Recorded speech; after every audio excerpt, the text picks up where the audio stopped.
আহা হা হা হা, কত সুন্দর পেঁয়াজ আজকে মাছ রাঁধছি। তোমরা দেখলে অবাক হয়ে যাবা, তাহলে দেখতে থাও। প্রথমে আমি ভেন্ডি আলু কেটে পানির ভিতর হেলা দিলাম।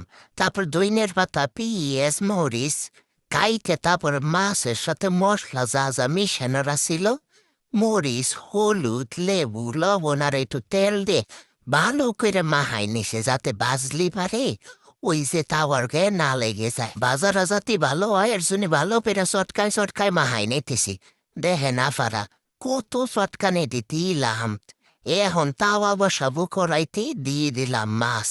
দেওয়ার পর দেখবেন আমি এই যে নাড়াচাড়া করতেছি, মাছ একটু কিন্তু ভাঙ্গে নেই। আমার মতন কইটা যারাই করবেন তাদের মাছ কোনো সময় ভাঙবি না ফারা। দেখেন মাছের চেহারাটা কত সুন্দর দেখা যেতেছে ফারা। তো বনুরা দেহ কড়াইতে দিয়ে দিলাম তেল। তেল দেওয়ার পর এখন আমি দিয়ে দিব পিঁয়াজ। পিঁয়াজ আর মরিচ একসাথে দিয়ে দিলাম বনুরা। তারপরে ভালো করে নাড়াচাড়া দেওয়ার পর যখন এরকম কালার হয়ে আসবি, তখন সব মশলা দিয়ে দিলাম।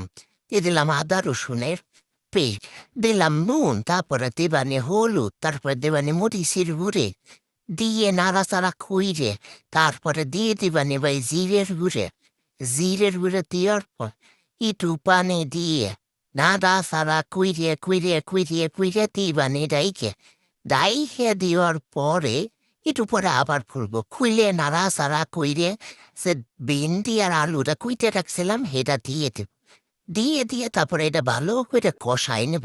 কষাই নিয়ে নাড়াচাড়া দিয়ে একটু রেখে দেবো। তারপরে আবার খুলবো, খোলার পরে তারপরে পরিমাণ মতন দিয়ে দেবো পানি, যতটুক দিলেই সেদ্ধ হয় ততটুক। পানি টুক দেওয়ার পরে আবার দিয়ে দেবো 5 মিনিটের জন্য।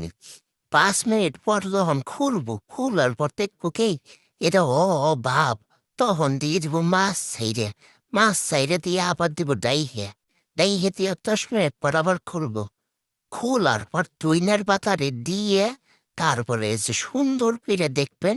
আর 5 মিনিট পর দেখবেন কতটা সুন্দর দেখাচ্ছে। এলো আমার মাছের তরকারিটা, দেখেন বোনরা কত সুন্দর হয়েছে। আপনারা বোনরা কিপ্টের মতন দেখেন কে। একটু লাইক কমেন্ট শেয়ার তো করবে পারেন বোনরা, ভালো থাকবেন।